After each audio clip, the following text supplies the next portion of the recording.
Amis du jour, bonjour. Aujourd'hui, nous parlons de l'adaptation américaine de Netflix de l'excellent manga Death Note.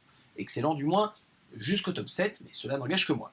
Hashtag les vrais sables. J'ai eu beaucoup de mal avec ce film, pourtant je voulais tellement l'aimer, mais on y reviendra plus tard. Je déduis que si vous regardez cette vidéo, c'est que vous l'avez vu, donc attention, spoiler.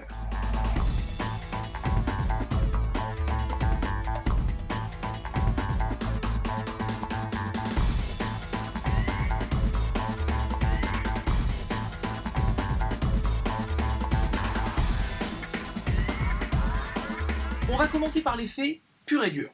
Vouloir poser au moins la moitié de l'intégralité du manga en 1h40, étant donné la complexité de son intrigue et de ses personnages, non. Ouais, ok, je sais. Beaucoup de gens n'aiment pas que les films dépassent tous les 2 heures aujourd'hui.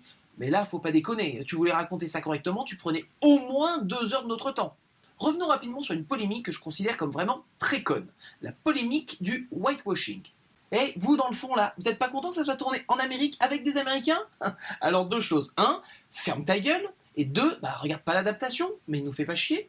Je veux dire, je comprends les polémiques de whitewashing quand elles sont justifiées. Ici, les Américains achètent les droits d'un manga pour l'adapter. Ils vont pas l'adapter à la japonaise, les mecs. Surtout que le manga a déjà eu une série animée et 3 films.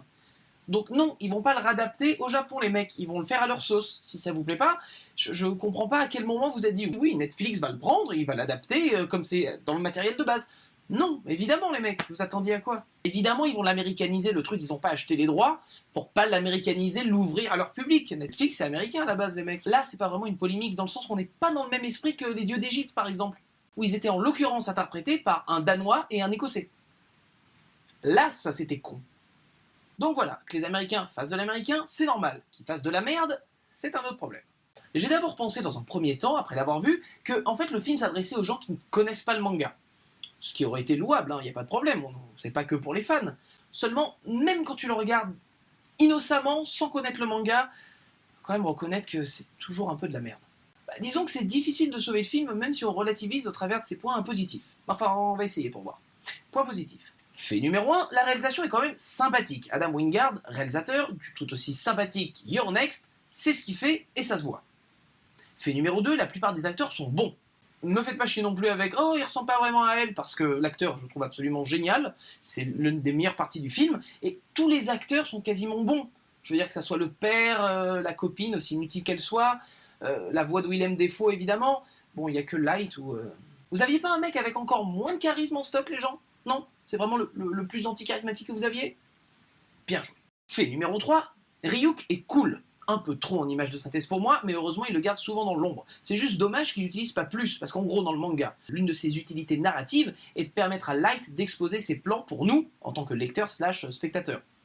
Ici dans le film, ils ont décidé de... Attendez une seconde.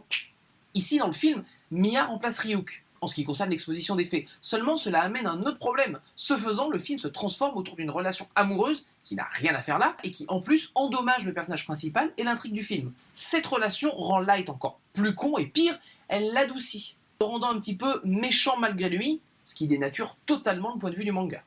Parenthèse, message informatif, Adam, monsieur le réalisateur, calme-toi sur la bande-son, s'il te plaît, parce que ton placement musical qui veut rien dire, une fois je veux bien, mais 18 fois tout au long du film, non. Calme-toi. T'aimes bien les années 80, c'est cool, mais calme-toi. L'autre problème majeur du film est évidemment son temps, comme j'en ai parlé avant. Indépendamment de ces 1h40 trop courts, le film passe de manière super accélérée des moments primordiaux de l'histoire. Hey les gens, il y a un mec, il tue des méchants. Génial, vénérons-le alors. Les raccourcis scénaristiques sont nos ennemis pour la vie. What? Le film ne prend pas son temps, et cela nuit aux personnages et aussi à l'histoire. Autre petite parenthèse, en ce qui concerne la backstory de Elle, franchement c'était inutile les mecs, il y a trop de choses, vous passez déjà très vite des trucs très importants, et là vous nous mettez du temps dessus, c'était franchement pas utile du tout. Restez sur le sujet quoi, merde. Au bout du compte, quoi? Death Note porte visuellement tous les atours d'un bon film, sans pour autant arriver à adapter son concept de base.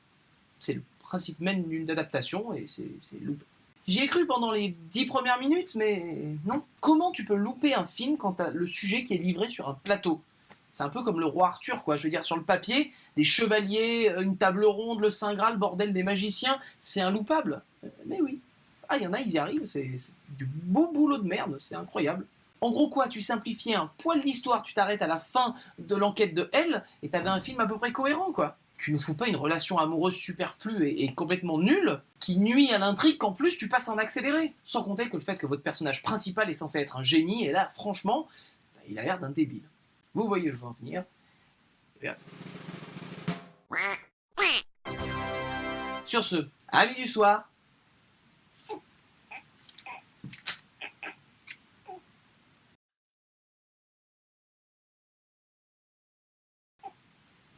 Pourquoi ?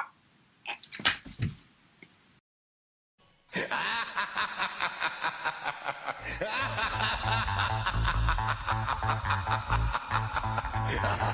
ha!